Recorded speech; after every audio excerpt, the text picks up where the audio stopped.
Hello friends, welcome to my channel. Myself Rajkumar. Friends, आज बहुत important video आप लोगों के लिए, क्योंकि मेरे थंबनेल पे लिखा हुआ है मैं इन्वेस्टमेंट इंटरडे ट्रेडिंग कैसे करता हूँ। जी हाँ फ्रेंड्स, बहुत इंपॉर्टेंट कंसेप्ट है और सिंपल कंसेप्ट है। आप हमेशा कमाते रहेंगे इस इंटरडे ट्रेडिंग इन्वेस्टमेंट कंसेप्ट से।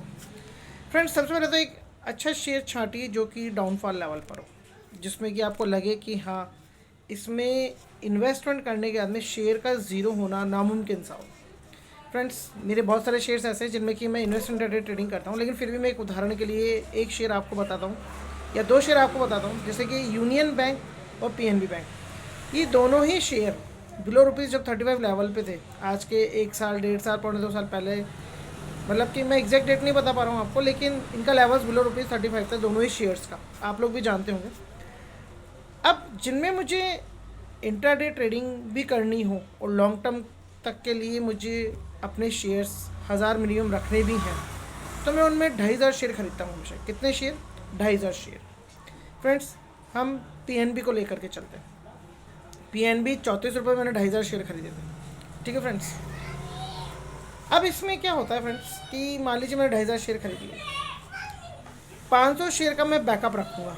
500 शेयर का मैं बैकअप रखूँगा, क्योंकि बहुत डाउनफॉल में मैंने खरीदे और इससे ज़्यादा डाउनफॉल जाना मुश्किल होता है, और अगर जाएगा भी तो आपके पास बैकअप रहेगा। बैकअप इन्वेस्टमेंट का वापस से इंटरडे ट्रेडिंग में इन्वेस्टमेंट करके कमाने के लिए। कैसे, मैं समझाता हूँ आपको। अब मान लीजिए 34 रुपये मैंने 2500 शेयर खरीद लिए और ये शेयर गया 38 रुपये, 40 रुपये, 44 रुपये, 42 रुपये तक। आपने पिछले 1 1.5 साल के ट्रैक में देखा होगा कि ये पीएनबी शेयर 44 रुपये तक भी आया, 48 रुपये तक भी आया, फिर वापस डाउनफॉल पे चला गया, फिर वापस 30 के लेवल्स भी नीचे चला गया था। तो इंटरनेट ट्रेडिंग कैसे होती है, मैंने इसमें किस तरह से इंटरनेट ट्रेडिंग करी और आज भी करता हूँ, मैं बताता हूँ आपको कैसे। कि जब मैंने खरीदे थे तो 34 रुपये पे लिए, फिर जैसे ही ये 38 रुपये हुआ मैंने 100 शेयर बेच दिए। ठीक है फ्रेंड। फिर ये 42 रुपये हुआ, फिर मैंने अपने 100 शेयर बेच दिए। फिर ये वापस 46 रुपये हुआ, मैंने अपने 100 शेयर और बेचे। फिर वापस ये डाउनफॉल पे आया, फिर वापस इसमें डाउनफॉल आया। जैसे जैसे डाउनफॉल पे आया उसी पे ही मैंने वापस से क्या करा, बाइंग करना शुरू करा। लेकिन मैंने 46 रुपये में लास्ट इसको बेचा था, तो 46 पे जब ये डाउनफॉल पे आया तब मैंने नहीं खरीदा। जब ये 42 पे आया तो मैंने फिर 100 शेयर वापस खरीद लिए। फिर ये वापस से 38 पे आया, फिर मैंने 100 शेयर खरीद लिए।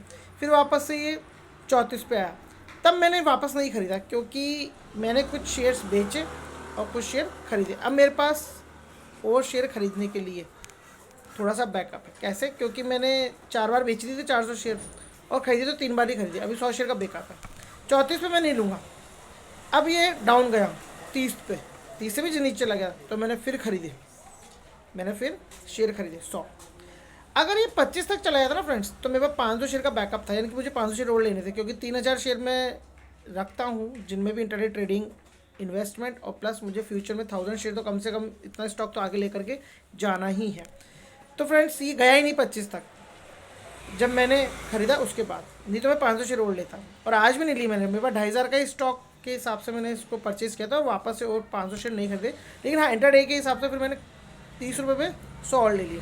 फिर वापस ही 34 आया, मैंने फिर 100 वापस से बेच लिए जो 30 पे लिए थे। फिर वापस 38 गया, फिर बेच दिए। फिर 42 गया, फिर बेच दिए। फिर 46 गया, फिर बेच दिए, सॉरी 48 पे। और फिर उसके बाद में क्या बोलते हैं, ये वापस से 55 गया, फिर मैंने 55 बेचे। फिर 60 गया, मैंने 60 बेचे। फिर 60 से ऊपर 61 62, फिर मैंने इसको नहीं बेचा। अब वापस से देखिए मार्केट डाउन आ रहा है। अब मैं वापस से, जब भी बिलो अभी 60 से आ गया था, मतलब कि ये बिलो 55 से नीचे आ गया था, तो मैंने 58 पे फिर लिया। मतलब एक दड़ा मैं छोड़ दूंगा जो लास्ट वाला जिससे मैंने बेचा, क्योंकि उससे अब एक दड़ा डाउन जाएगा तो मैं खरीदूंगा। तो फ्रेंड्स, क्या होता रहेगा, ये बढ़ता रहेगा। मैं ऐसे ही करके 100 बेचता रहूँगा, 5 5 रुपये के डिफरेंस पे, 4 4 रुपये के डिफरेंस पे, 3 3 रुपये के डिफरेंस पे, और वापस से एक दरा छोड़ करके वापस से 3 3 4 4 5 5 की स्ट्रेटेजी है मेरी ये। इस तरह से मैं इन्वेस्टमेंट करने के बाद बेचता भी रहता हूँ और ख़रीदता भी रहता हूँ। जैसे मान लीजिए कि आपका 240 चला, ये 38 ही हुआ तो 38 भी बेच दिया, फिर वापस आ गया, कोई बात नहीं। आपकी बाइंग प्राइस के आसपास आ गया तो भी कोई बात नहीं। वो डाउनफॉल गया, फिर आपने 100 ले ली, जो 38 से बेची तो वो 100 आपने अपनी बाइंग लेवल से नीचे ली। जैसे 34 पे ली तो उसके बाद डाउनफॉल पे ली मैंने, और ऊपर गया तो मैंने 3 दड़े बेच दिए। लेकिन जब वापस डाउन आना शुरू हुआ तो एक दड़ा जहाँ लास्ट बेचा उस पर नहीं लिए मैंने, उसके नीचे वाला और दड़े पर जब ये डाउनफॉल पे आया, क्योंकि शेयर की मर्जी, ऊपर जाओ चाहे नीचे जाओ, मैं हर तरह से फ़ायदे में रहूँगा, चाहे शेयर कहीं पर भी जाए। तो फ्रेंड्स, इस तरह से मैं क्या करता हूँ, ये शेयर और ऊपर जाता जाएगा, मान लीजिए 100 के आसपास आ जाएगा। तो आप ही कह सकते हैं कि आपका ऐसा भी कोई टाइम होगा ये 100 करके शेयर बिकते चलेंगे, फिर आपका स्टॉक नहीं रहेगा। फ्रेंड्स 1500 के आसपास जो शेयर मेरे पास होंगे वो मैं 100 करके बेचता जाऊँगा, मेरी प्रॉफिट अर्निंग कैपेसिटी भी इंक्रीज हो जाएगी और मेरा जो स्टॉक का जो माल लगा हुआ जो पैसा था वो ही निकल जाएगा। फिर मैं 1000 शेयर लेके सेटल रहूँगा कि जब ये शेयर 150 या 200 के आसपास चलाएगा फिर मैं वहाँ पर बेच लूँगा और फिर मैं वापस से दूसरा माल पकड़ लूँगा डाउनफॉल की तरफ, जो कि वापस से 2,500 या 3,000 शेयर का मेरा वही बैकअप लेकर के, और इस तरह से मैं शेयर मार्केट में काम करता हूँ। ऐसे कई शेयर्स हैं मेरे पास जिनमें कि इन्वेस्टमेंट मैं करता रहता हूँ और बैकअप रखता हूँ। हाँ, जिनमें सिर्फ मैं 1000 शेयर ही खरीदता हूँ, उनमें फ्रेंड्स मैं लॉन्ग टर्म तक के लिए खरीदता हूँ, उनमें मैं इंटरडे ट्रेडिंग नहीं करता हूँ। लेकिन मैं कुछ शेयर्स ऐसे भी रखता हूँ जो कि मजबूत स्थिति के होते हैं, जो कि ज़ीरो होना नामुमकिन से होते हैं, उनमें मैं हमेशा इंटरडे ट्रेडिंग करने के हिसाब से भी और लॉन्ग टर्म तक के हिसाब से भी मैं शेयर्स बना करके रखता हूँ जब वो डाउनफॉल पे होते हैं। तो इस तरह से क्या होता है, इन्वेस्टमेंट इंट्राडे ट्रेडिंग हो गई हमारी। क्या हो गई? Investment intraday trading. आप भी ऐसा करा कीजिए, आप भी 1000, 1500, 2000 शेयर किसी एक अच्छे शेयर में खरीद लीजिए पैसा लगा करके, क्योंकि आप इंट्राडे करेंगे तब तो मान लीजिए आपको उस दिन बेचना ही है, चाहे शेयर ऊपर जाए चाहे नीचे जाए, लेकिन गेम आपके हाथ में हो, इन्वेस्टमेंट पैटर्न आपके हाथ में हो और शेयर ऊपर जाओ चाहे नीचे जाओ, आप दोनों तरह से ही प्रॉफिट में रहेंगे। आप कोई भी एक शेयर खरीद लीजिए, उसमें 2,500 की क्वांटिटी, 2,000 की क्वांटिटी, आप चाहे तो कोई ज़रूरी नहीं है कि भाई 1000 की क्वांटिटी मेरी जैसे आगे लेकर जाए, लेकिन अगर आप चाहते हैं कि भाई आपको इन्वेस्टमेंट आपके हिसाब से करना है तो ये इन्वेस्टमेंट स्ट्रेटजी मैंने बताई है आपको किस तरह से इंटरडे ट्रेडिंग आप किसी शेयर में इन्वेस्टमेंट करने के बाद वापस इंटरडे ट्रेडिंग कर सकते हैं, चाहे शेयर ऊपर जाए और चाहे नीचे जाए, आप दोनों ही तरह से फ़ायदे में रहेंगे। तो फ्रेंड्स आई थिंक ये मेरी स्ट्रेटजी आपको समझ में आई होगी।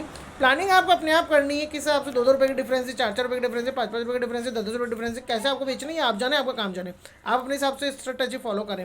क्योंकि मेरे पास जब क्वांटिटी कम होती है तो मैं डिफरेंस और ले लेता हूँ, शेयर तेज भगता है तो डिफरेंस और ज़्यादा बढ़ा लेता हूँ, मैं मेरे हिसाब से हर चीज़ को कर लेता हूँ, लेकिन खरीद भी लेता हूँ, बेच भी लेता हूँ और मेरे पास उतने पैसे बने हुए भी रहते हैं। मेरे जो भी अकाउंट है जहाँ पे मेरा क्या बोलते हैं फंड बैलेंस होता है, वहाँ पे मैं इस फंड को बार बार नहीं निकालता हूँ, मैं मंथली निकाल लेता हूँ जब मेरे पास एक अच्छा पैसा रिटर्न के हिसाब से बनने लगता है। और अगर जब तक शेयर ऊपर नहीं आ रहा तो कोई बात नहीं, मेरा इन्वेस्टमेंट करा हुआ है, अगर 10 दिन बाद भी चला गया तो एक बार बेच दूंगा, 10 दिन बाद भी चाल मार्केट डाउन है फिर वापस खरीद लूँगा। तो हर तरह से शॉर्ट मेरे हाथ में रहता है जब मैं इन्वेस्टमेंट इंट्राडे ट्रेडिंग करता हूँ। तो फ्रेंड्स आई थिंक आपको मेरी समझ में आई होगी।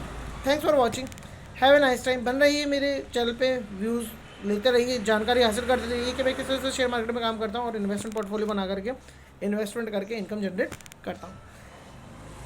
सब्सक्राइबर की फैमिली बढ़ाते रहिए, मुझे मोटिवेट करते रहिए ताकि मैं आपसे बात करता रहूँ, वीडियोस बनाता रहूँ। Thanks for watching, have a nice time.